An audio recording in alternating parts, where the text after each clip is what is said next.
Hello, Global Theater. My name is Jerry Fielka. Today is August 13, 2023. We want to thank Rob Grant and his amazing podcast. I'm probably wrong about everything. It's an honor and a pleasure to be here with Zander Schloss. Where in the heck you calling in from, Zander? I am calling in actually from Pacific Beach in San Diego. And Not to set a solemn tone, but I'm here at my mother's house. She passed away Wednesday, Oh, and I'm here with family right now. So I'm not in my usual environment. And maybe I guess I'm premising that because I guess I would, if I come off in a little bit solemn or discombobulated, there's a reason for it. totally understand. Listen, my prayers and thoughts are with you and your family. So let's just dig into it and see how it goes. The first hmm question, the first question is, what is the best thing for a human being? The best thing for a human being, well, I would say that the best thing for a human being is to um, know themselves, observe themselves, love themselves, I guess, and that can have a great effect on the rest of the world. Individuate um, as a personality and um, bring love and connection into whatever it is that you're doing. Um, so I guess what I'm implying is that it starts with love of yourself, and that informs love of what you do, love of family, love of friends, um, love of the places that you go and the people that you meet. So Beautiful. yeah, What's your favorite form of information? How it comes into you? uh, tactile, Yeah, anything that's tactile. dude. Uh, Yeah. Anything that does not. My favorite form of information is forms of information that make my senses come alive: Yeah. touch, feel, smell. Uh, of course, I'm a very auditory person as well, because of that. I've chosen a career in music, so That's good. Why do you think humans collect or gather information? that's an interesting question because I've spent my time doing just the opposite. I Right on, dude. Yeah, I don't understand. I guess to have something to say at a party or to That is one brilliant answer. I rarely get that. To have something to say at a party. I love that. maybe to build a case for themselves that they have some sort of self-worth based on the things that they've collected that they know. Yeah. I wanna write a song to have something to say at a party. That it reminds me of so many things, but the best is, they asked Marcel Duchamp at a party, and the guy goes, "So what do you do?" And he goes, "I'm a breather." And Well, it's like, that's "Hey, I'm a breather too. We have something in common. Let's breathe." well, I've noticed that people will ask you, well, what have you been doing rather Yeah. than how have you been? And my general answer is, why don't you tell me what you're doing? Because I'm sure you're dying to tell me. Dude, I gotta tell you the other one because I know you like Dylan. Dylan said, "Don't ever tell anyone everything you know." And he learned it at the Bible in the Bible. But when you do meet someone at a party and they're truly interested in you and you're interested in them, you get into these deep conversations and you want to, because you want them to tell you everything they know. Yes. Um, that being said, I think it is important for us to be seen. And so therefore we have to give some information. Yeah. But at the same time, not everybody that you tell that information is going to see you in a clear mirror. some of them will see you in the distorted clown mirror. Um, and everybody's making up stories, you know. It's interesting. I believe everybody is a fiction, and everybody has created a fiction that Yeah, they define themselves by. So I'm very yeah, aware of that when I have a conversation with somebody. I've made up a story about myself, and I'm making up a story about you in real time. And so, yeah, therefore, is there a common shared reality? I yeah. don't really think so. Yeah, no, no, it's also Lily Tomlin said, "Reality is just a collective hunch." Yeah, exactly. So But I tend go to look around and uh, I find everything absurd, and yeah. I enjoy it. Yeah, it's entertaining Yeah, to me. hello. Yeah. And so do you think this need and thank you for being such an astute listener. You actually listened to the wording on the question. But this is the follow-up is do you think this need or want to collect information is more innate or more invented? Wow. I think that it's more, well, I would say, and I don't think there's a wrong answer to this question. Yeah. My hunch is that it's more invented, and it's based Wow. on our need to build ourselves up into a story that's worth reading. Yeah. Dude, that's amazing because, 80%, 90% of people say it's innate. And I love it when someone says invented because we probably invented it because they think that collecting information means survival. So, whatever, moving on. Do thoughts create emotions? Um, wow, it's interesting. That's an interesting question. I think that thoughts are generally emotionally charged rather than emotions are thinking charged. Yeah. So, so I would say no. Yeah. Very good. In fill in the blank. I don't know what I think until I, I don't know what I think until I know how I feel. yeah. Can Yeah. humans think without language? Well, I think they do. I think that we're not using, well, a lot of us are not using those portions of our brains that are taking cues in other way, kind of reading the room. I'm oftentimes like reading the room, and I notice that there are other people that are reading the room differently or not reading the room at all.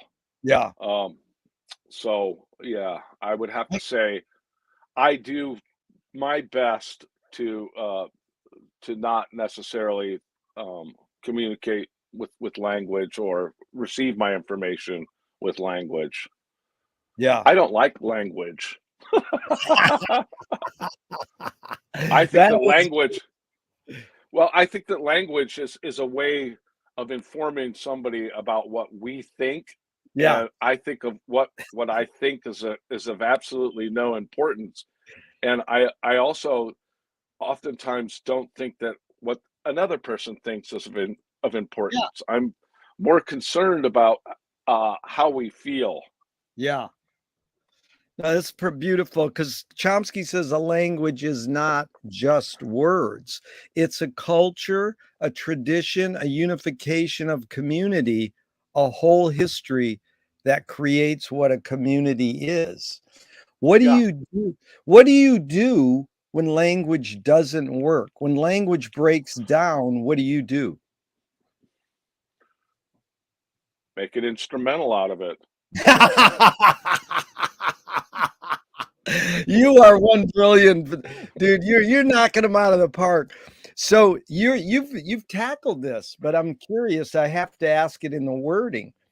Your observations of humans in general, are we more thinking beings or more feeling beings?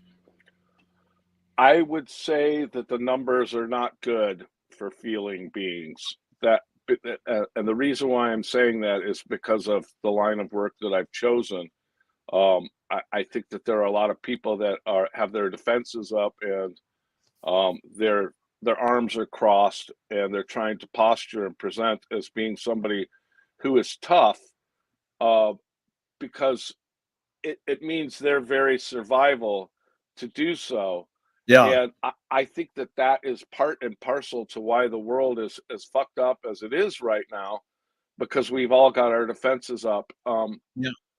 I think that if we stopped and we felt a lot of people, if they stopped and felt how, rather than trying to think their way Yeah. out of this existential crisis or malaise that we all have a tendency to go in, that they would just break down and cry, and they wouldn't be able to like move at all. They'd just be rolled up in a ball. Yeah. Amazing, because Bridget Bardot says, "When I make love, I don't think." And I, Yeah, like, respond like, "Good luck." How can it's like people who meditate. Okay, think about not thinking. See, thinking and feeling are so connected. We think we can separate them, but we can't because we've invented the words we think we can. yeah.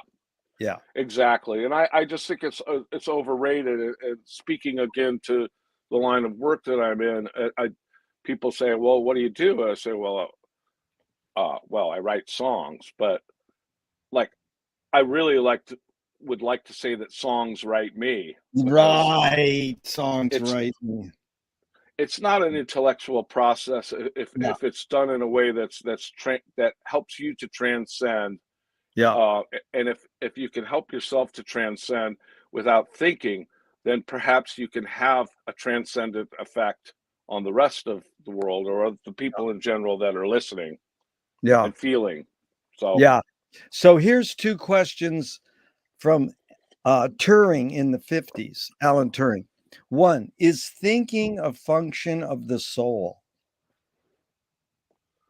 no, Very good. absolutely not. And for, when I initially told you where I am, I don't necessarily think that the brain is left behind after your soul leaves your body. Yeah. This has been my experience. I've had a couple of quite a few people die of terminal illnesses and been at their bedside, and just most recently my mother. And you look at that avatar, and there's really there is really nothing left Yeah. of that person. Yeah. The second Turing question is, can machines think? Well, we'll find out. Yeah. Hello. We'll find Do out. do you more pursue happiness or more pursue meaning? Oh, wow. That's a really, these are such great questions. I think in the pursuit of meaning, that one can find themselves being happier and happier. Yeah. Um, it's a, I think it's a circle, you Yeah. know. To find happiness is to find meaning. To find meaning is to find happiness. So Yeah. there is no yes or no answer to that. Yeah, that was good because I got it from Viktor Frankl's book, Man's Search for Meaning. And he says meaning tends to last and happiness doesn't necessarily last. Yeah, happiness is glimmers, and I'm always open and observant and looking for those perfect moments. But those Yeah. are moments; those are glimmers when Yeah. everything comes together and the world and you are one. Yeah. No, I really appreciate this, Zander. You really get what we're doing. And does the brain more detect consciousness or create it? Like, is consciousness there bubbling away and we're more so detecting it or more so creating it? Well, I really do think, and you could probably tell by now that the brain is an overrated thing. Um, I do think that the brain creates consciousness because we've been given this uh, thing called being able to reason, and logic and these things that animals don't have.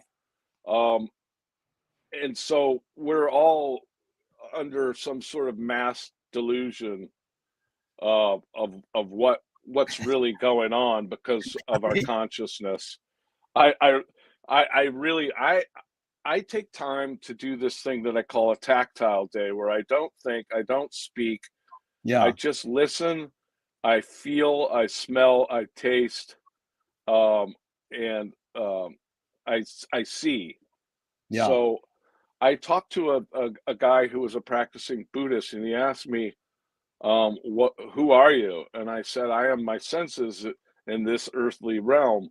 yeah, And he said to me, well, that's the way that animals live. And I said, well, animals don't uh, luxuriate in the existential malaise like people do who have yeah. consciousness. And so therefore, the only bad effect of being an animal is watching out for predators, Yeah, um, to me, it's like I don't mind living like an animal in that way and yeah. forgetting about reason and forgetting about consciousness and just feeling my way through life like a jazz musician who's improvising, you know, with other Beautiful. people. Beautiful. So cool, dude. What's faster, speed of light or speed of thought? Well, gosh, I'm not a scientist, but there is this amazing thing when you speak. I have a thought immediately, so I couldn't speak to the speed of light, but I can say that it's a miracle that I hear you say something and propose something, and immediately I have a brain response.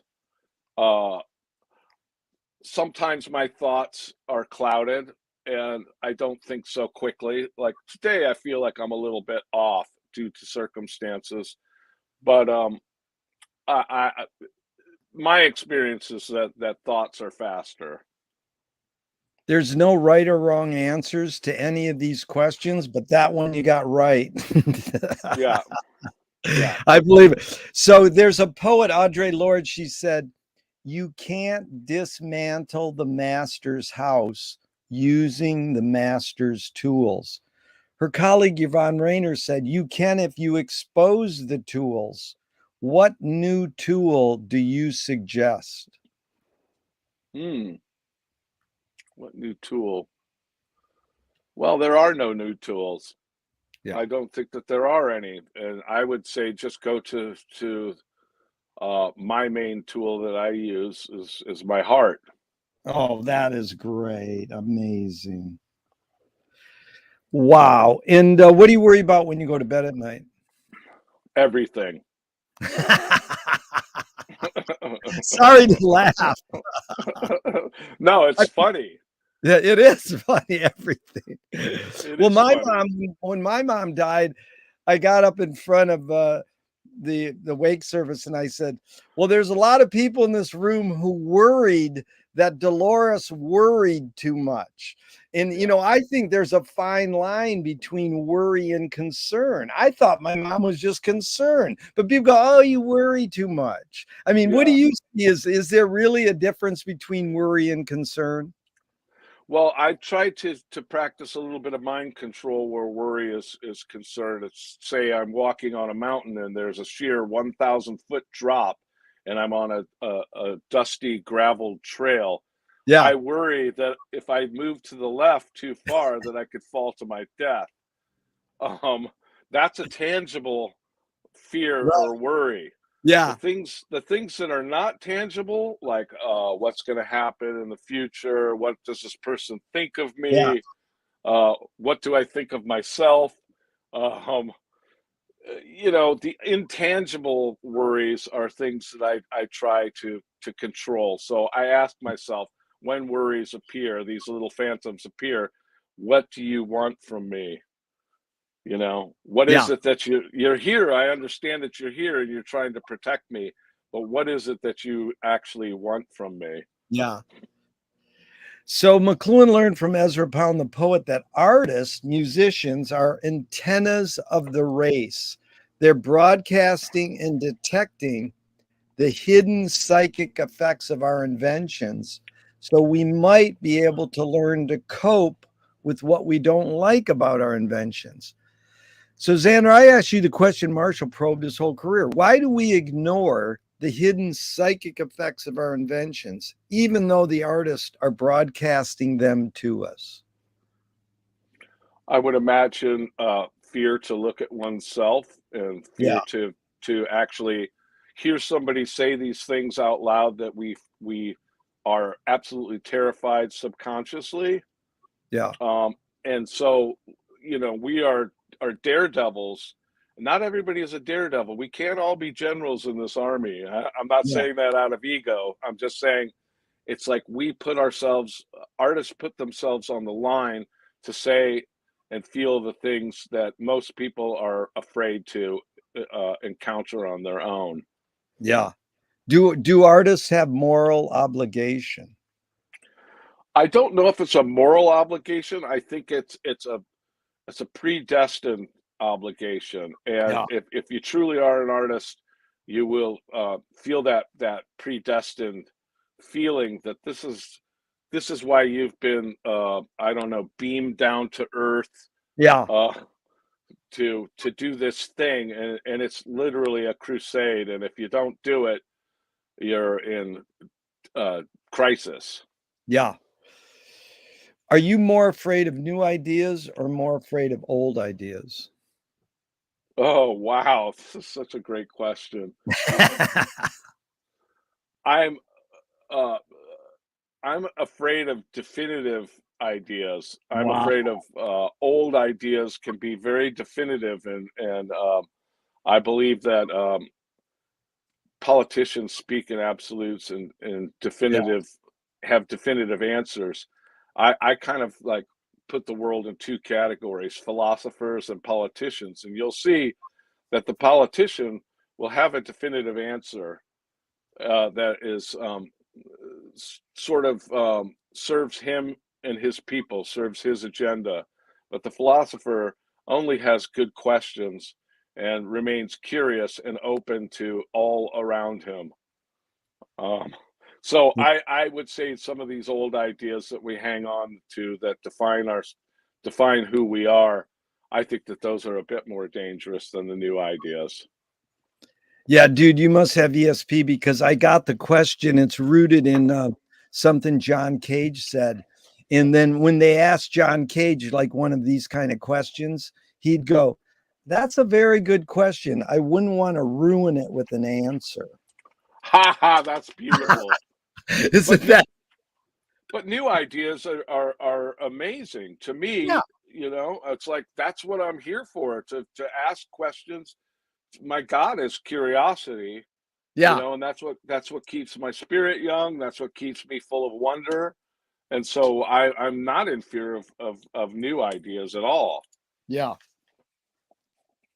Can you conjure up your earliest memory or one of them? Oh Jesus, it wouldn't be good. It wouldn't be productive. Well, do you think memory is more a curse or more a blessing?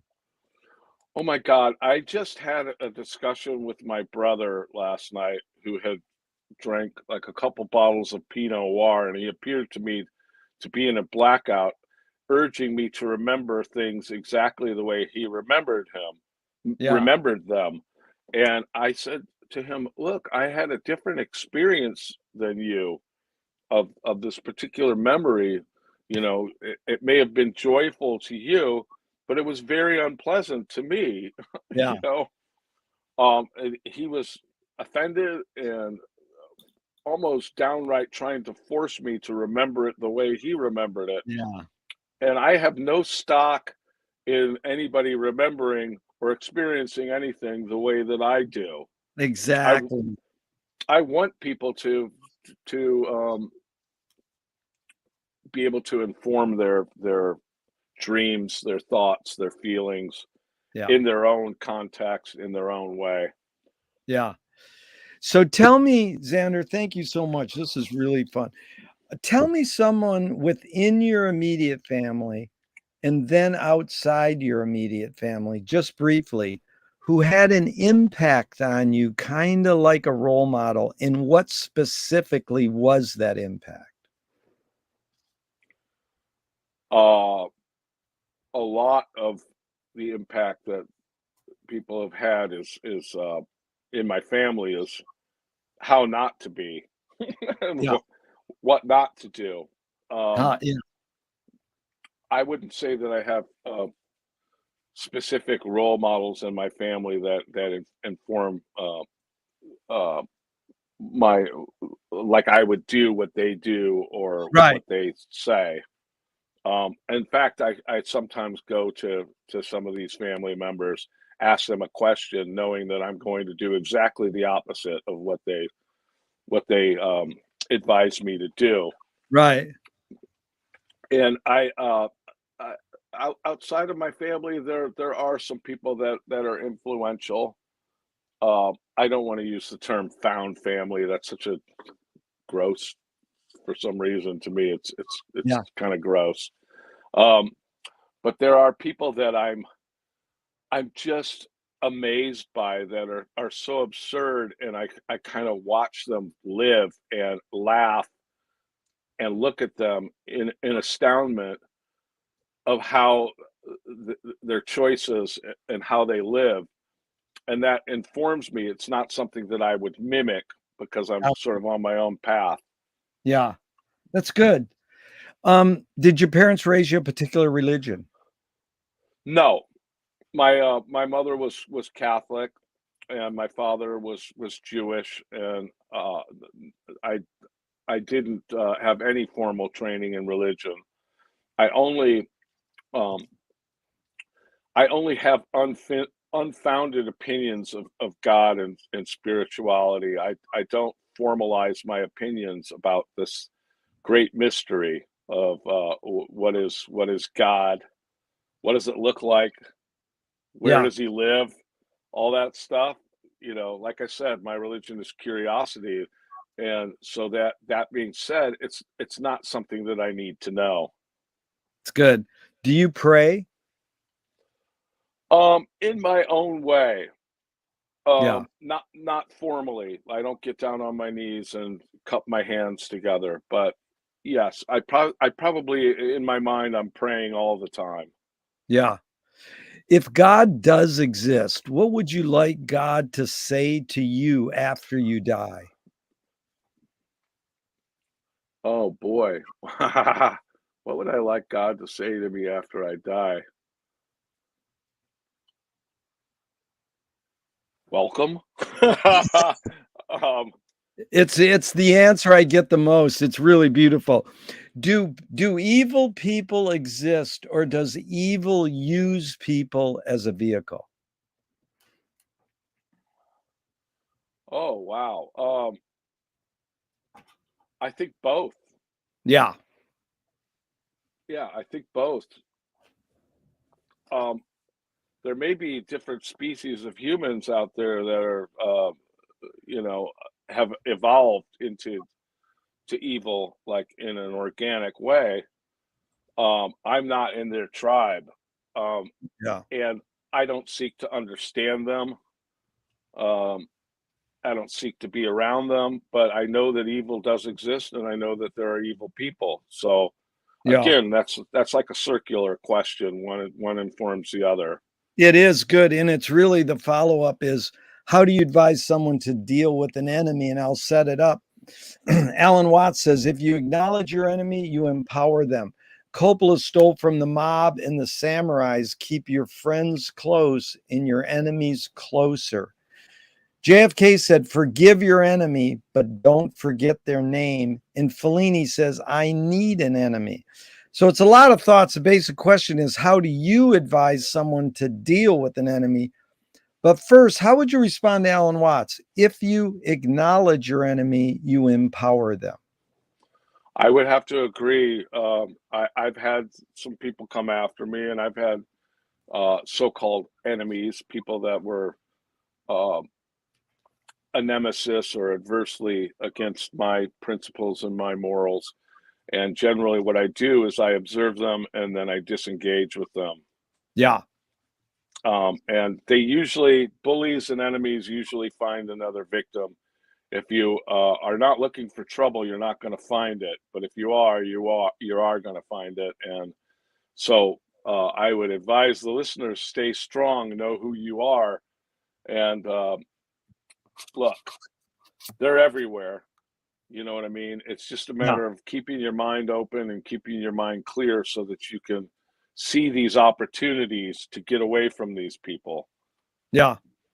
In fact, you anticipated the next, as Nassim Taleb said, games were created to give non-heroes the illusion of winning. In real life, we don't know who wins or loses, but we can tell who a hero is. Then Mm. my friend said, well, villains don't think they're bad. They want control. Heroes want freedom. And Gregory Bateson, the anthropologist, says if a criminal gets caught, does he go, oh, my criminal skills weren't up to snuff that day? Or does he go, wow, I did something morally and socially wrong? So it's a lot of prompts. You can go wherever you want, but it's basically, does punishment work?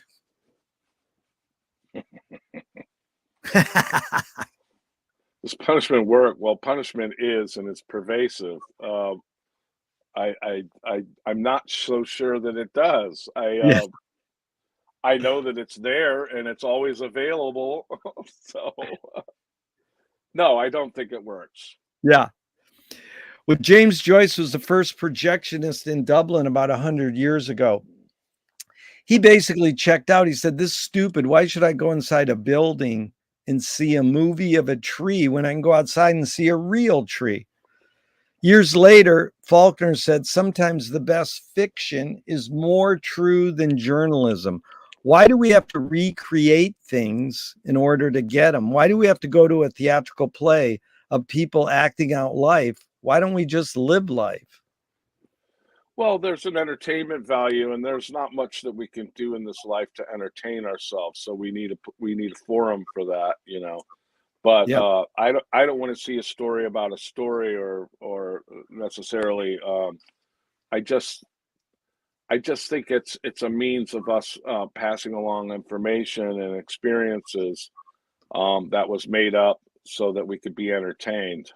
I Yeah. mean, I'm literally like an entertainer, and I've oftentimes said I'm just here to entertain and be entertained. Yeah. And I've had some people react pretty negatively to that, like that I'm not a serious person. It doesn't mean that at all. It means that I'm looking for the absurd, I'm looking for the wonder, I'm looking for the entertainment everywhere I go, and Yeah. trying to entertain and be absurd and give the gift of wonder in who I am wherever I go. Yeah. It's really well done. In fact, just walk us through, Zander. You've talked about this in your past podcast and print interviews, but what was the tipping point where you said, I want to be a songwriter? I mean, you're growing up listening to music, and did you go to high school or college to study music or and write lyrics, read poetry? Where's your tipping points to say, I want to play music and I want to write songs? I would imagine that it was kind of during separation of my parents and an unhappy childhood, and searching for this thing that I would, at this point, as a 60-year-old man, never find, which is the support and validation from those parental units for being a master and a skilled worker at what I do.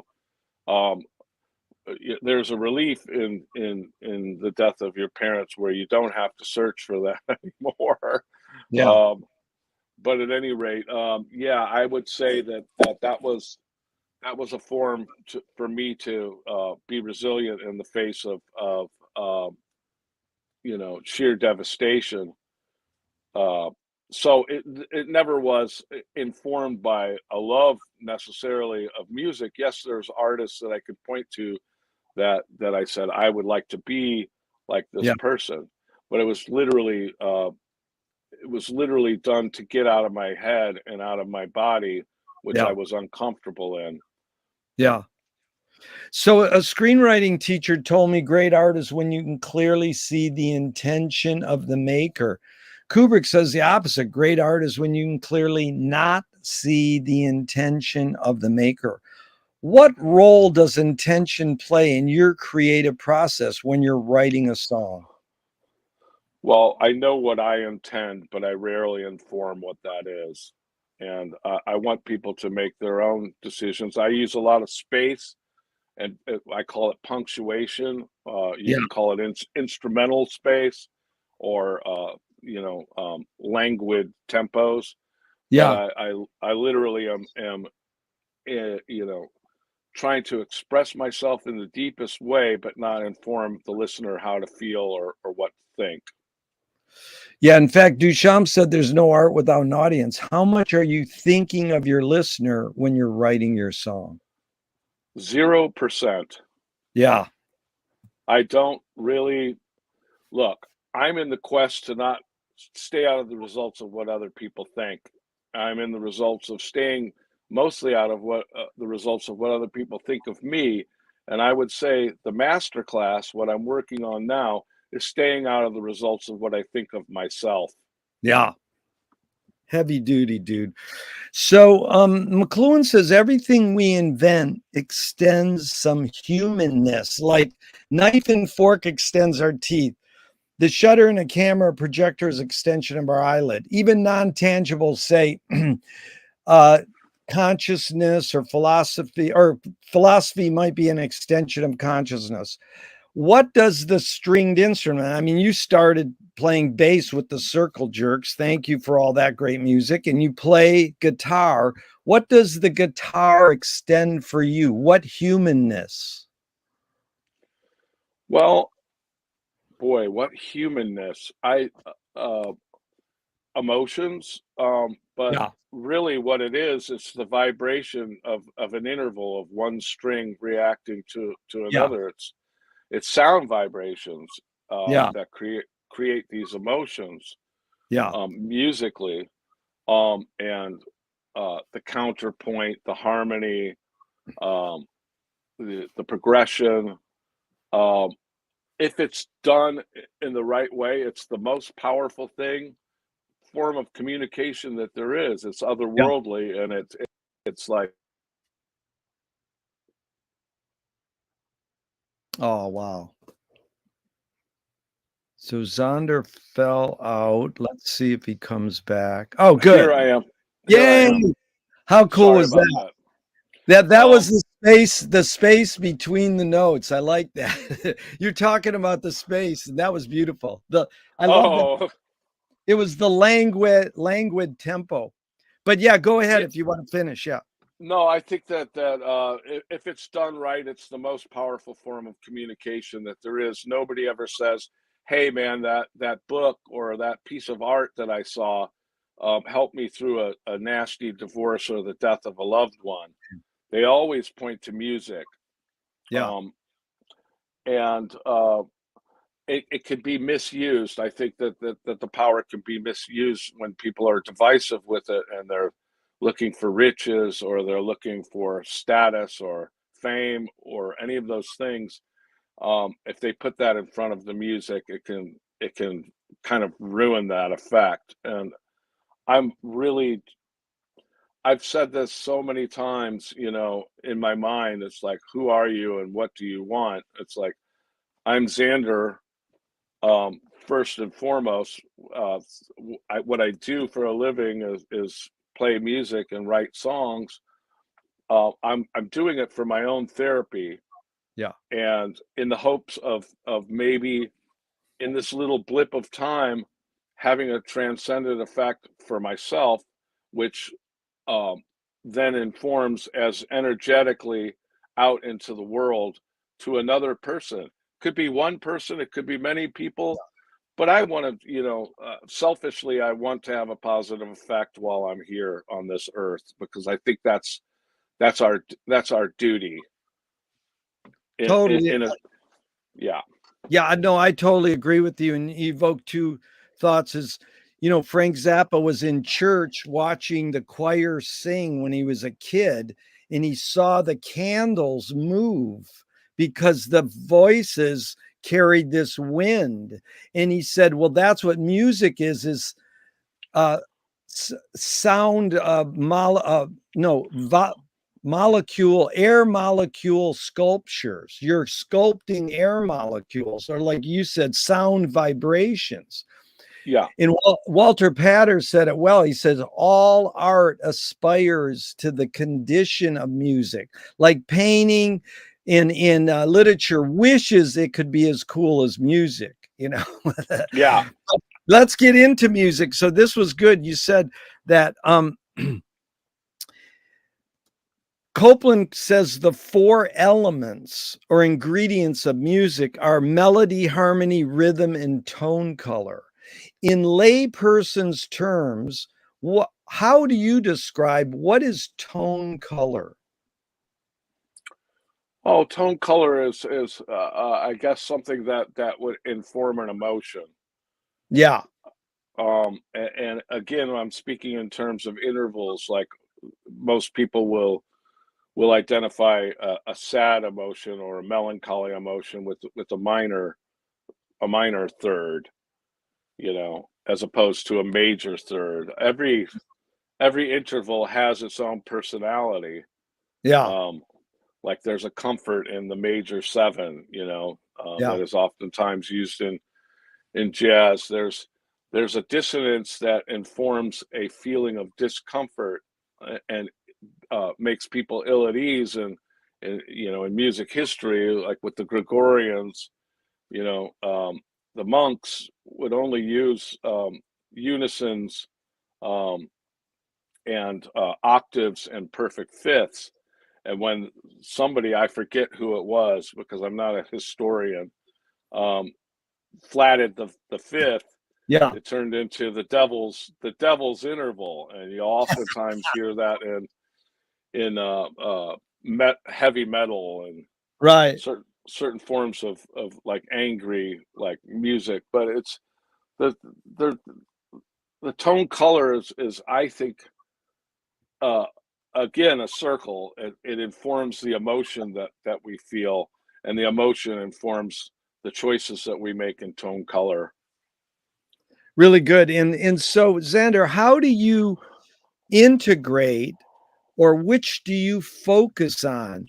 Melody, harmony, rhythm, and tone color. I mean, I know it's a process of integrating all four, but is there one that you lean towards more or favor or focus on? And how do you integrate the four: melody, harmony, rhythm, and tone color? Um, I don't. Initially, I don't uh, try to use any kind of formality. Uh, I know it's going to sound a little wavy gravy, and maybe I'll take the chance to sound a little bit naive or stupid in answering this question. But it's like I don't necessarily think in terms of form, even though I'm formally educated. Yeah, I think in terms of dreams, yeah, and I just let my fingers just sort of meander and wait for yeah, something to come that feels like a melody. I love melodies. Uh, that's probably the first thing that I think of. But I also, in not being precious about the initial creation of music or art, I do a lot of revisions on lyrics. You know, to like I see myself diving into a cave of jewels, and every word is a jewel, and it has to be true. It has to be necessary in order for it to stay in the song. And yeah, uh, you know, with music, once I have finished the process of dreaming the music, and the music comes to me, that's when I get into the craftsmanship of it, sort of planing, sanding, lacquering, and detailing. yeah. But not, I think preciousness is the death of art. Um, Really, how well put. yeah, Where'd you learn that from, Xander? The preciousness is the death of art. Where'd you learn that? How'd you learn that? I learned it from watching other people attempt to be artists. And I learned it by watching all the things that they put in front of their art and all the meticulousness that they put into the initial dreaming part that I described and never finishing, and being bogged down by the brain. I don't Yeah. think the brain has anything to do with it. And it's like, if intuition is a part of the brain, well, so be it. But I'm informed, or the heart, I'm informed by my heart and my intuition. Everything is laid out, you know what I mean? It's all, music is all logic and it's all organization. It's the way Yeah. we jumble up these things and sort of dream these things and reimagine these things that create something innovative and new. Yeah. Dude, again, you anticipated, Dave Liebman, the saxophonist with Miles, said the three tenets of music are head, hand, and heart. But my friend says the three T's of music are taste, technique, and theory. So they're related. Technique, you've learned how to play. Theory, you know what chords or structure. How does one acquire taste? Uh, the same way that they acquire love of all people in the world is by not being willfully ignorant and fearful, being open to all genres of music and all cultures, and um, you know, being aware of being critical, being aware of Yeah. what you like and what you don't like. Yeah. Amazing. You're really a wordsmith, dude. You really are concise in communicating to me, and I appreciate it. Because another thing McLuhan said, it's twofold, and I'm curious because you anticipated it with this last statement you just said. Marshall said, song is slowed down speech. The reason cultures have different musical taste is ultimately connected to language difference. Hmm. Any thoughts or reaction to that? And I can read it again if you want. Yeah, that's I get it. You know, because I think in some cultures some things may be taboo or not savory in our culture that might be savory and untaboo in another Yeah. culture. And I'm of the opinion of who's to say it's right or who's to say it's wrong. It Yeah. just is what it is because they're having a different experience. And I'm not a jailer. You don't need to be in jail for me to be free. Yeah. You know, I'm a purveyor and champion of personal freedom. Yeah. Um, so I just think that everything is valid, and Yeah. not just in music. It's all valid, and we need Oh, examples of all of it. dude, it's so well put. It reminds me of the Sufi poet Hafiz said, the jailer, I love the word jailer. The jailer drops the keys in front of the cell so the guy can just reach and get the keys and release himself. you Yeah. know, isn't that cool thought? No, you're free. Well, it is, and it's I think that it's clear to people that are open to seeing the keys. I don't think that everybody sees the keys, and when I Yeah. talk about willful ignorance, their fear keeps them from experiencing uh, their freedom. And freedom is, like I said, I'll go back to my God being curiosity. Freedom is in the unknown. Freedom is in the not knowing and Yeah. the searching and the experiencing, and the traveling. Um, Therefore, it's like uh, if you have an open mind and you're observant of yourself and not defined by these stories that you've told yourself about yourself, then you can maybe have a chance at really experiencing other people and life in general. Yeah. But if you're living by your definitions, you're going to be miserable, you're going to be Yeah. sick, and you're going to be fearful of other people and new ideas. Dude, you're saying some amazing important things to me. I appreciate this. What's more fundamental, music or language? I look, I'll just say this out loud. The only reason why I use language in music, write lyrics, is so that people will look at it as a song. Honestly, if I had my choice, I would just write instrumentals, but people don't see that as Yeah. a something that they should pay attention to. Yeah. I literally listen to classical radio all day long because there's no words in it. It's not Yeah. telling me what to think, what to do, how to feel. I don't want, I'm a rebel. I don't want to be told what to do or how to Right. feel. So therefore, it's like, if I do write a lyric, I want it to be something that is so personal, Yeah. but yet has absolutely nothing to do with informing somebody else how they should interpret it or how they should feel. It's not in my interest at all to to do that. You know, I really I want people to sort it out on their own, and I'm here to help the best I can in Yeah. sharing my experience. Beautiful. Tell me an instrumental that makes you laugh. Oh well, uh, elephant walk, popcorn. I mean, you know, stuff like that. That's great. There's some ridiculous instrumentals. Uh, it's kind of hard to pinpoint one. There are so many Yeah. that make me laugh, and that sense of funshine that can be demonstrated through music is something I really enjoy. I heard some song the other day that I just kind of like started laughing out loud. I Yeah. walked into a restaurant and it was so jubilant and so ridiculous, like the environment that they were setting up, that I immediately just started laughing, you Yeah. know?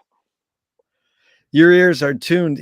My friend said, Thelonious Monk heard all the notes that Charlie Parker heard, but only decided to play some of them.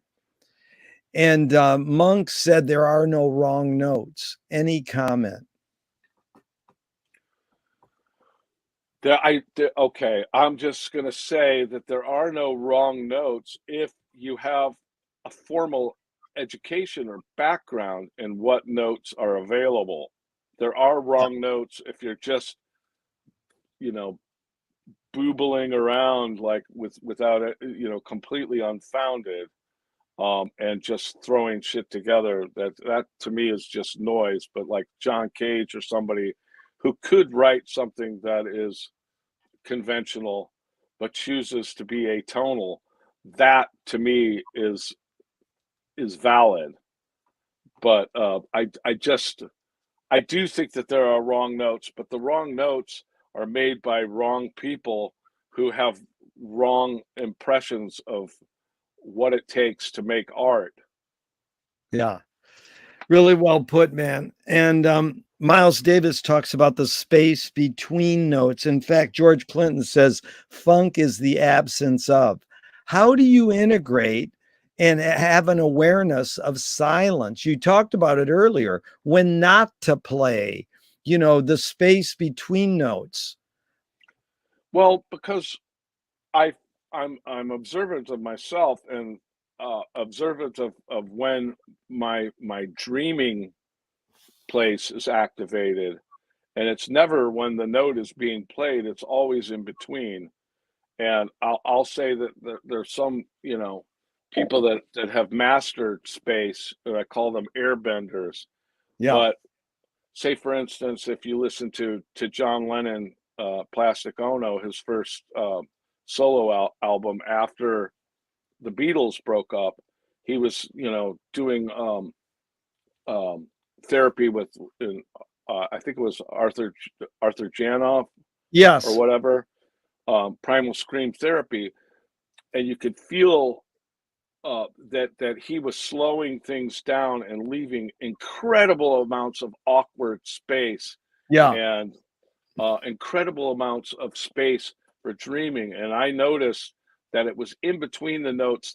It was like a daredevil or something. It was Yeah. like in between the notes where I was having these incredible visceral feelings, and when the note would play, when the chord would play or the note would play or when he would sing, it had so much more impact. Yeah. Um, I, I'm very, very attentive to the space between notes. Yeah. Appreciate that. You're really articulate, dude. And Ruth Draper said, the key is to bring the audience up onto the stage and into the scene with you. It is they who must give you even more than you give them in the way of imagination and creative power. That sounds good, but how do you do that? I think that that's a ridiculous expectation. I think that Very good. I think it's either going to happen. I think that lady is tripping, dude. No, I'm just kidding. It's a You are ridiculous. You are a down to earth, honest human being. But I mean, you're playing these shows with the circle jerks. You have this energy, and the audience is feeling your energy, and you're feeling theirs. How does that happen? I mean, it's hard to articulate, but can you talk about it? I think they're there to participate based on what they know about us. And I think that there is the circle jerks is not so much a musical job. I think that the circle jerks is an energetic job. Yeah, And I don't really necessarily think of it in terms of music. When we're talking about music, I see. I don't necessarily refer to the circle jerks as being that.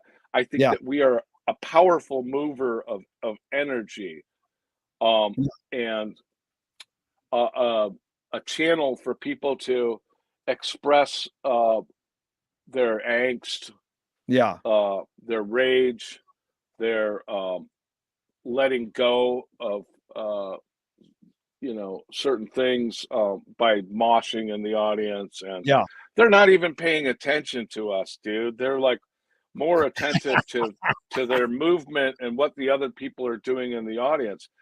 That being said, yes, it is a circle. When it's yeah, happening and when the crowd is going crazy, yeah. it does come back to us. But initially, we're the ones that are cracking, like it's like hitting a golf ball and you crack it just right, and it goes way, way down the green, and that's Yeah. our job, is to hit that golf ball down the green, you Got know. it. And so Leonard Cohen says the only way you can sell a concert is to put yourself at risk. And if you don't do that, people know. What role does risk play in your creative process?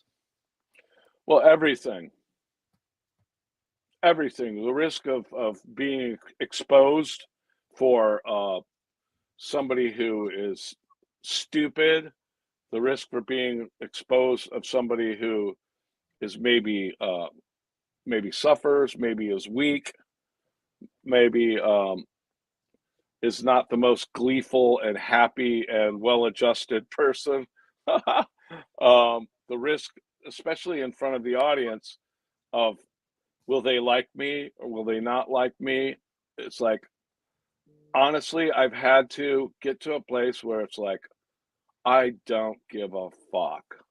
Well, what does courage mean to you now, Zander?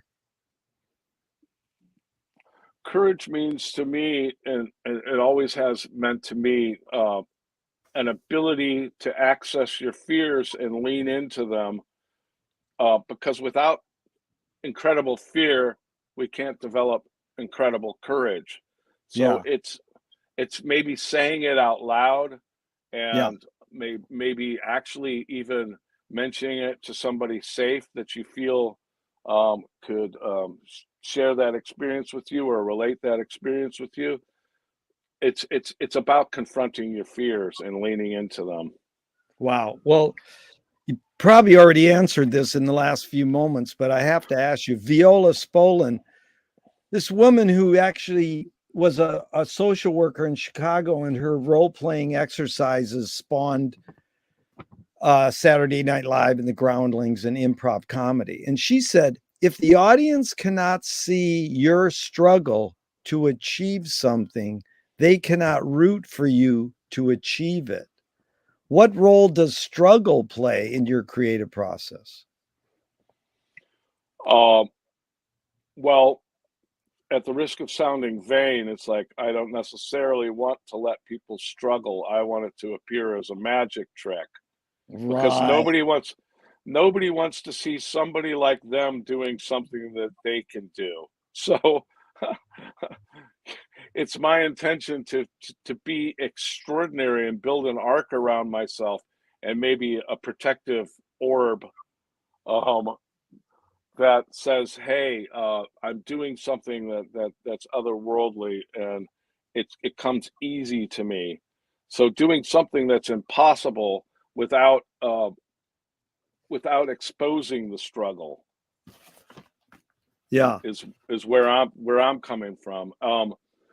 You know, we're talking about two different things. We're talking about comedy as opposed to being a rock star, which is ultimately like there's a lack of people because there's so much attention paid to, hey, we're all together and we're all community.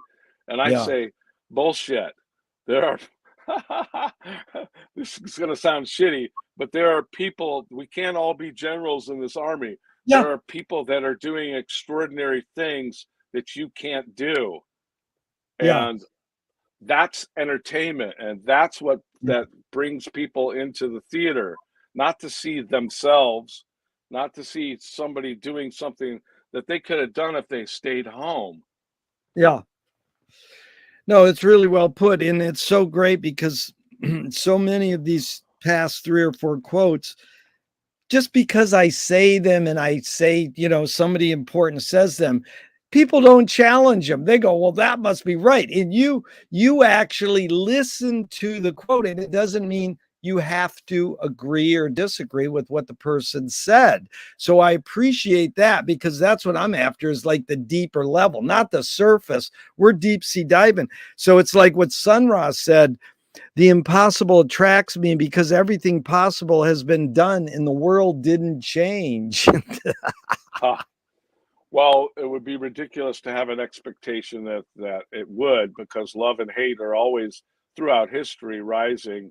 Rising tides raise all boats. They're all rising at the same Yeah. time, and it's all valid.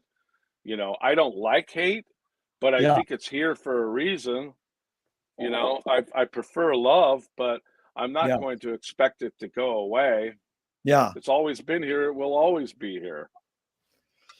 Okay, Zander, this jazz writer Ben Ratliff says, I mean sound as it has long functioned among jazz players as a mystical term of art, as in every musician finally needs a sound, a full and sensible embodiment of their artistic personality, such that it can be heard at best in a single note. So me and you could hear Miles and go, oh, that's Miles. And Ben said, he's fragile and pointed. We could hear Train and he goes, oh, he's slightly undercooked and urgent.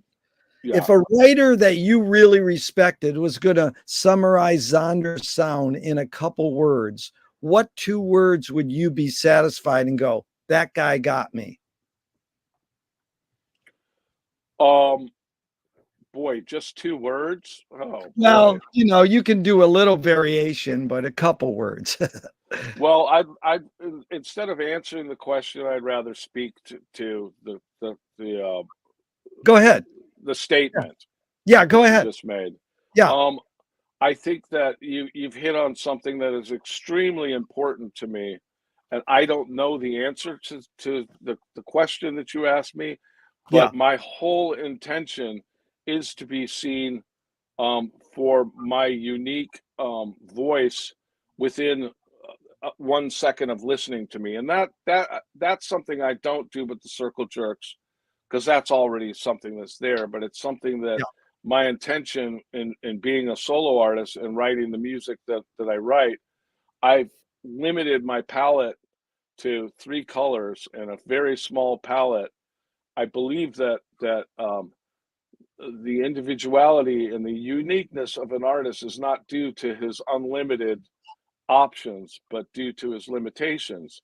Yeah, And so even if you do have unlimited options, it's important to pick 3 colors and a small palette and use yeah, those colors. You can mix those colors. But my whole intention is not to become rich and famous from music, but it's to be seen and recognized as an artist. And this is I can yeah, identify that person's sound or that person's style within the first couple of notes. yeah, And some people will say, the business people will say, we don't know where to put you yeah, because it doesn't sound like, this or yeah, that. It doesn't fit into a box. And it's like, yeah, my my my intention is not to be put into a box where people say that's yeah, you and that's your potential and that's as far as you go, and we want you to repeat your potential forever. And your potential may have been, I don't know, 40 years ago or something like that. I'm always in the quest of striving for my potential but never achieving it. yeah. I just don't see any sense in that. It seems like a living death to me. So um No, it's uh really refreshing, Zander, what you've done, because people just go along with these questions, and you are doing what I like is it's me and you versus the wording on the questions. That's what this is about.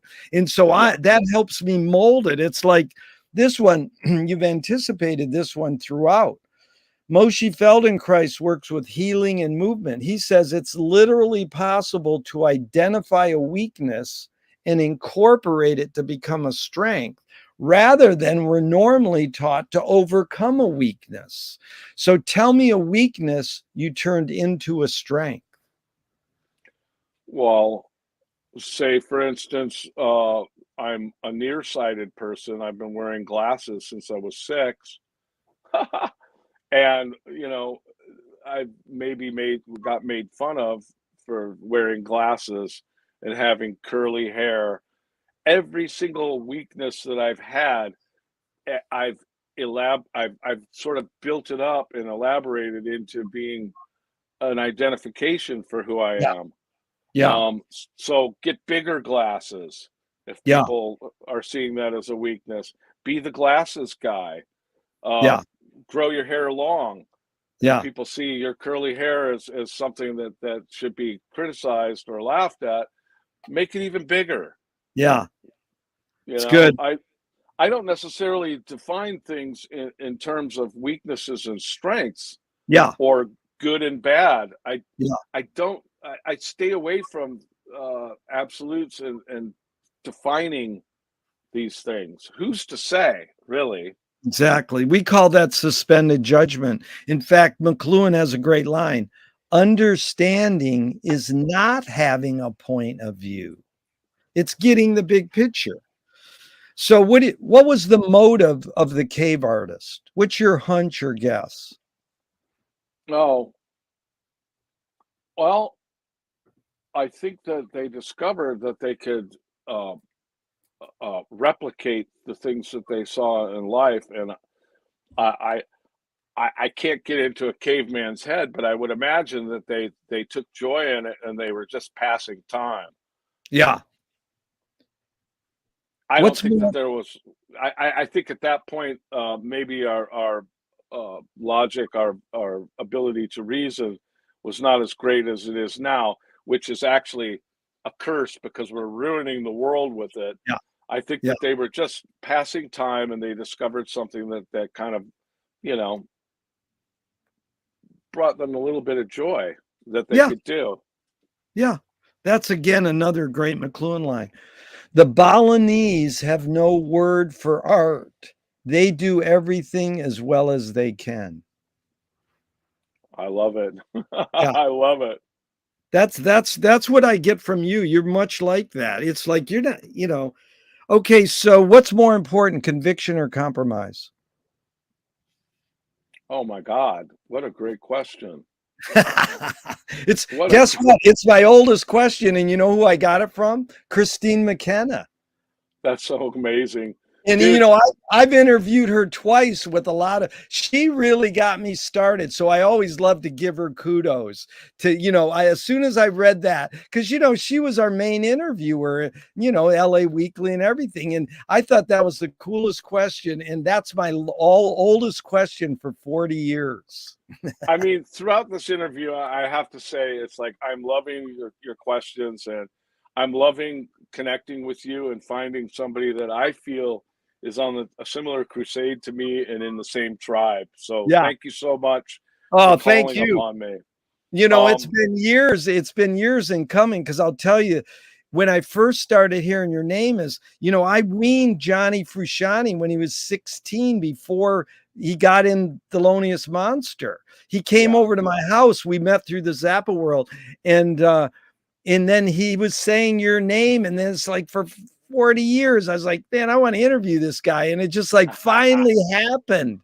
And Yeah. just really briefly, have you been in touch with John over the last 40 years at all?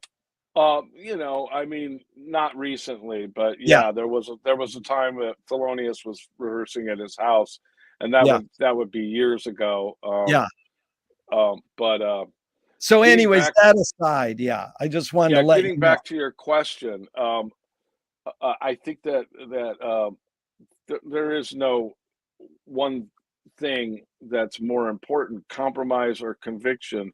Yeah, Um, I think it's a matter of being observant of when to be convicted, and being observant of when you need to let go of that conviction and compromise. It, yeah, it depends on the company that you keep and the goal that you're trying to achieve. If you're surrounded by a team of people that you admire their skill set and admire their their sensibility and their intuition, by all means compromise. yeah, If you're surrounded by dumbskis, by all means, you must be convicted. And I don't think that it's valid for an artist to listen necessarily to what anybody else is saying in the preparation, in the making of the art. yeah, Um, so I leave God out of the equation once the stuff is written and I'm in the studio and I'm working with technicians or assembling a band and trying to create a live performance. God is out of the equation. I'm all self-will yeah, and all conviction. And I've seen some other artists that have. I get a lot of flack for this, by the way, and I'm exposing something that is maybe not so savory to some people. But I've seen some artists that I really admire that were very Svengali-esque yeah, in the production of their music, and every single note that was played by the other players, and the quality, the excellence was dictated by the leader. And so I'm in admiration of those people that most people would say, well, those people were assholes. yeah, You know what I mean? Like, I don't know, like Buddy Rich or, yeah. James Brown, you know, or No, just, Frank Zappa gets. I worked for Frank for 10 years. He gets chalked off as that too. But basically, he was able to bring out of you what you might not even know was in you. So he gets chalked off as a dictator. And I asked Shelly Manne, the great jazz player, what was it like playing for Frank? He says that guy knew what he wanted and he got what he wanted. So he had a vision, but he knew how to incorporate and be a band member too. But I know exactly what you're talking about. That Svengali kind of dictatorship. Robbie Robertson just died, and the same thing. They go, he was a fucking, blah, blah, blah. So it's really important what you're saying to bring it out, well, let's take a look at the people that are saying that, because I'm always of the opinion that if you're coming after me in competition, you already lose. Hello. Because I'm not in competition with you. I'm just trying That's to. that's the that is a young kid taught me this. He said it's like the art of war. He says the best warriors don't fight the fight. It's Yeah, not like how do you have strategy to win? You learn how to not have the fight, you know. yeah. Well, when you stop fighting, the battle is over, and then you're Yeah. free. So So you that's my goal. Yeah, so Xander, you've accomplished a lot. How do you rate these three elements in your accomplishments? Luck, skill, and ambition. What played the biggest role, second and third? Oh boy. Well, ambition is number one, because without ambition, you can't develop a skill.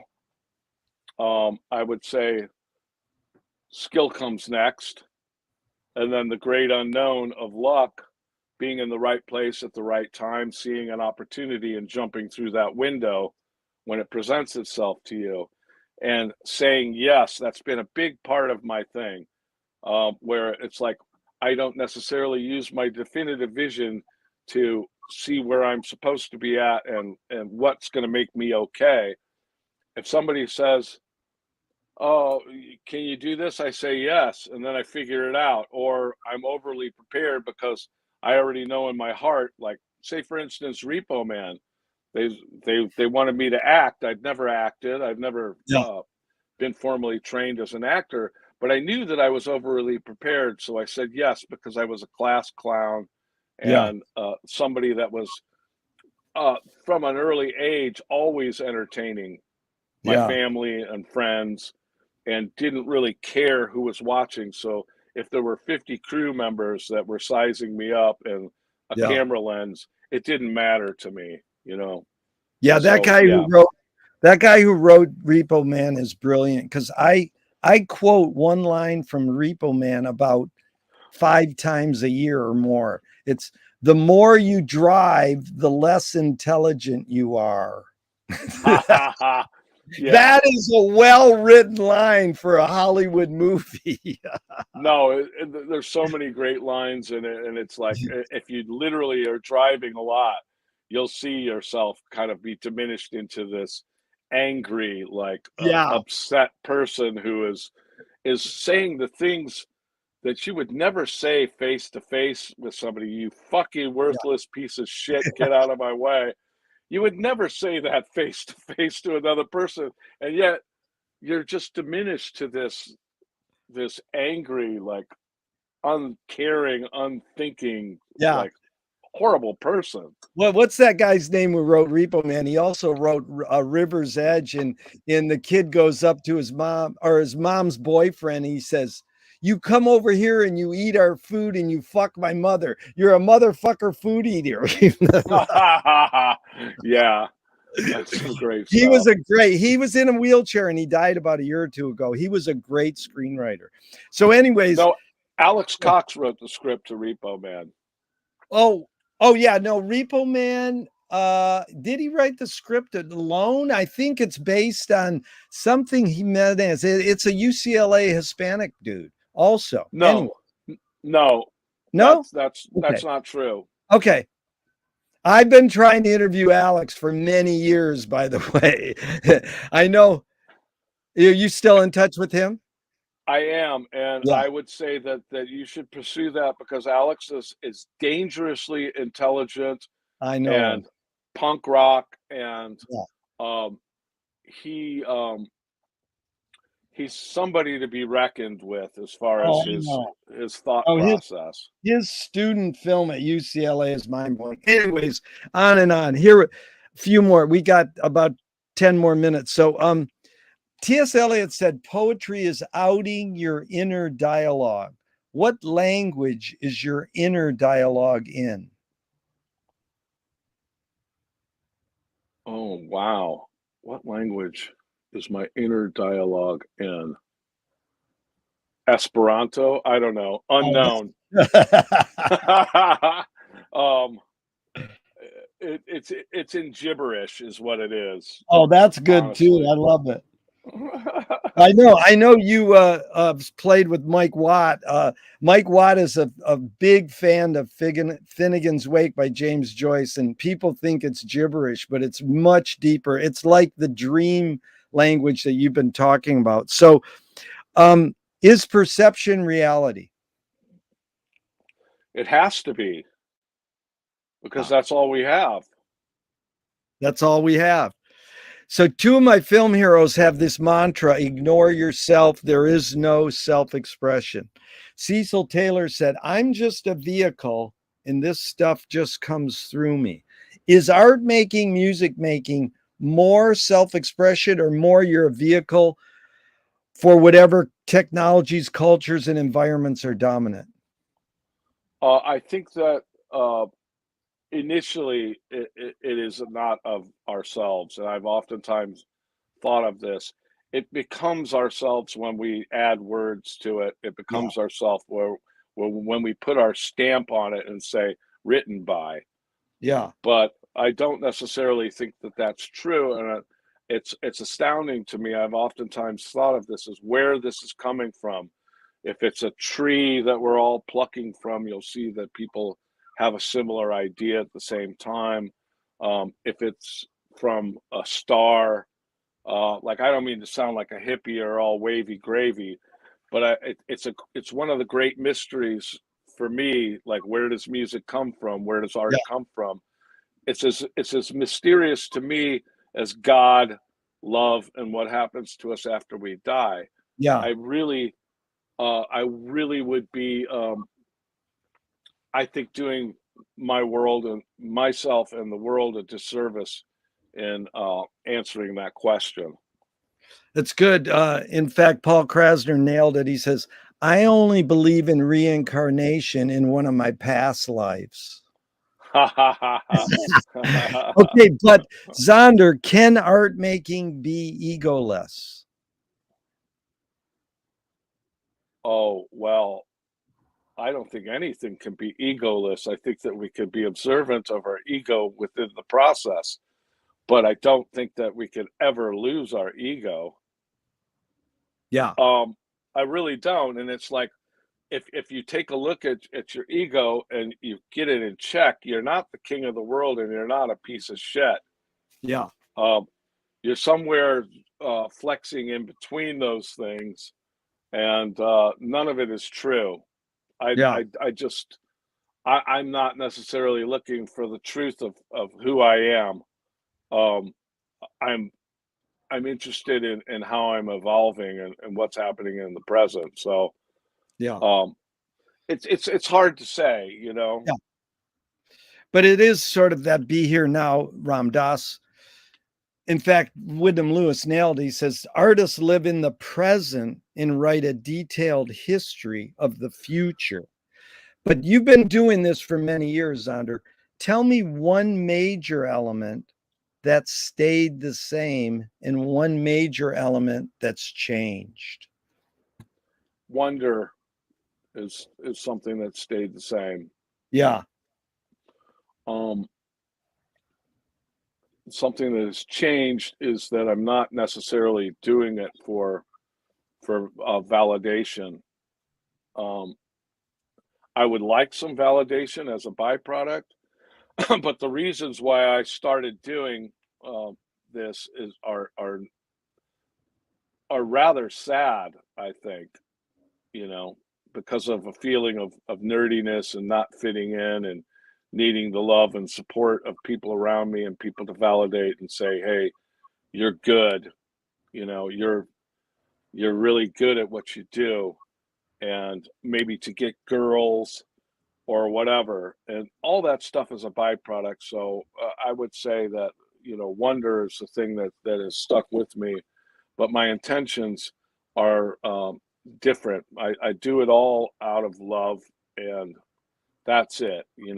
I think good. that if you don't do it out of love, all everything else is flash. It Yep. can come and go. It's well put, my friend. That's great. And there's a line that goes, you create what you resist.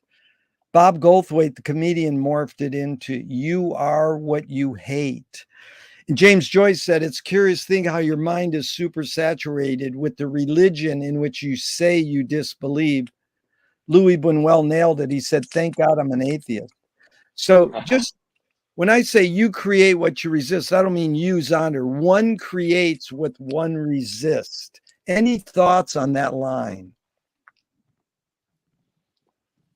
I would have to say that that's a valid thing to say. You create Yeah. what you resist. Yeah. Um, and bringing that to light, you know, it's like it's a process, it's a struggle to exist. Um, and there are obstacles and there are resistance and there are things to look at. If you want to be mindful, if you want to be in the present, if you want to be free, um, you need to look at those things, those things that you resist, and bring them into the light. My quest is to be the same in the light as I am in the shadows. So therefore, it's like Nice.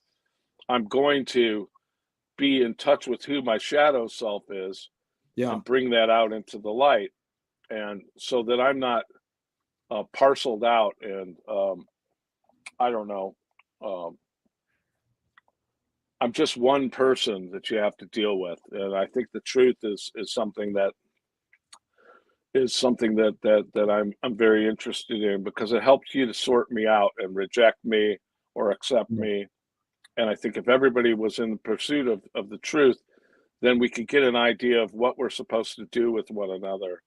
But I just don't think that that's a realistic dream because I think that people it's not my quest, and Yeah. actually the road has gotten narrower in my pursuit of the truth and my pursuit of my own boundaries and presenting those to people. People that are limitless, they go away when you present a boundary. People that don't want to hear the truth, they go away when you tell the truth. But as the road gets narrower, I meet people that are willing to participate in those things with me, like yourself. And there's Yeah. so much more quality to be had. It's just like I'm not on the hero's journey anymore to take over the world and Yeah. everybody and everything in it. I'm just trying to find my way home. Yeah. And I meet people along the way that are on a similar crusade So well and put. connect with them. So well put, because Louis Buñuel said, I'm for anyone who seeks the truth, but I part ways when they claim they found it.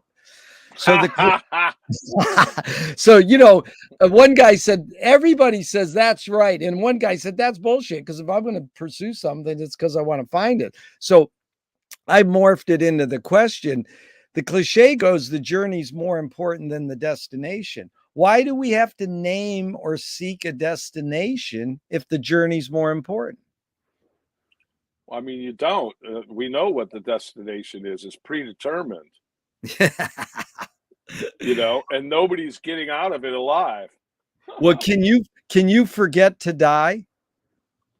Maybe, maybe you Yeah, can not worry about it while you're alive and just sort of like know that it's like there's no need to worry about something that's going to happen.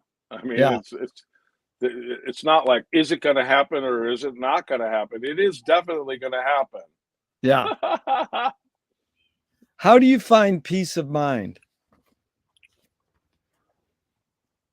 um, in observance of myself and um, choosing the things that I think about, choosing to be observant of those perfect moments where things come together, allowing my senses to be alive. Um, Peace of mind is a piece of much more than just the mind. Yeah, Uh, Peace of mind is a body felt thing. It's a spirit felt thing. yeah. I don't necessarily. Probably the sense that you're getting from me is like I'm not a fan of the mind. I'm not Right, like right. That's fine. Yeah, I'm not locked into my mind. It's like yeah, I'm not concerned necessarily with my thoughts. Um, it's just a byproduct of having a brain and like having this avatar. I believe I'm kind of a spirit on a human journey, yeah. and so all those other things are part and parcel to being alive and existing. I'm Well, not I that think concerned with it. I think you have the big picture of it because you can articulate it, but it reminds me of the Marx Brothers when they were in a jam. One of them said, "We've got to think," and the other one said, "We already tried that." That's hilarious. Well, thinking for me has caused a certain amount of dissatisfaction and unhappiness. Um, so I'm you know I do this thing that I call flatlining, Yeah, and other people will call it mindfulness. But it's like if you're going to the post office to mail a letter, just do that. And when yeah, you enter that door, mail the letter, and when you leave, go to do the next thing and yeah, concentrate on what's right in front of you. Do the task. Like I said, I only use my brain for work and entertainment. I think I might have said that, or I yeah, said I'm here to entertain and entertain and to be entertained. And yeah, so I'm not really thinking all the time. Uh, Not when it's not necessary. yeah, And I find myself when it is unnecessary and I'm thinking, I feel sick. I don't want to be locked in my head. I want yeah, to be available for life and what's going on outside myself. yeah. Couple more and we're out of here, Xander. Thank you so much. If you were walking down the street today and you met yourself as a 12-year-old, what would you say to your 12-year-old self? Poor baby. um, you're not always going to think or feel the things that you think and feel now. Yeah, Um, the most inevitable thing, the only inevitable thing in this lifetime is change. good. Beautiful. Here's 5 quick Alan Watts questions off the top of your head in just a couple words. Number 1, who started it all? Stars. Are we going to make it? No. Where do we put it? Anywhere you want. Who's cleaning it up? No one. Is it serious? No. Okay, few more and we're done, Sander. What a great time. Which way should toilet paper come off the roll? Over or under? Over. If a publisher was to release your autobiography off the top of your head, what would the title be? Hooray for me. They want to scent the glue and the binding. What smell? Gardenias. Ooh, that's Billie Holiday. If a statue was built in your honor, where would you want it displayed and what would it be made of? Um, by the ocean. Um, just clay.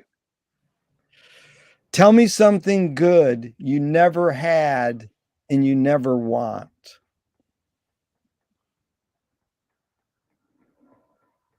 Pass. If you were in a vat of vomit up to your neck and someone threw a bag of shit at your face, what would you do? Duck. What's the cultural shift you see developing today that inspires you?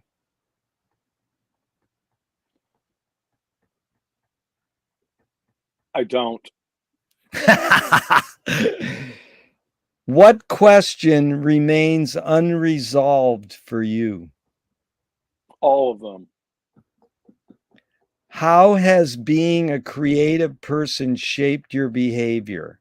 How is playing music, writing songs shaped your behavior? Um, I don't have to grow up. Oh, I love that.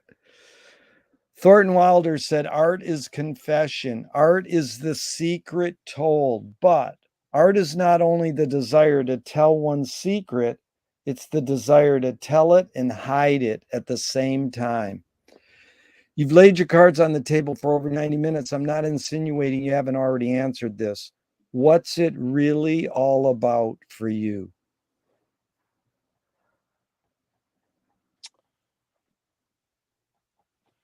Everything. It's it's about all of it. Yeah. It's about everything. It's Yeah. about all of it in the moment. It's about all the things that have happened and all the things that are going to happen, and for Yeah. everyone. What gives you the most optimism?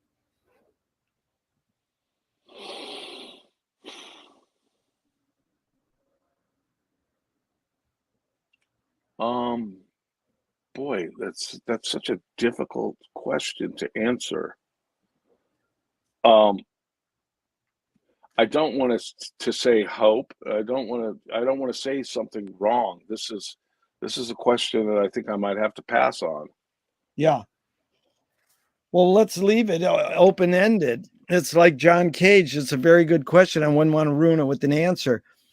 So, Zander, what an amazing time. I really appreciate your energy and especially your articulate words and all your music. But it's funny because the first question, what's the best thing for a human being? Wilhelm Reich said the best thing for a human being is another human being.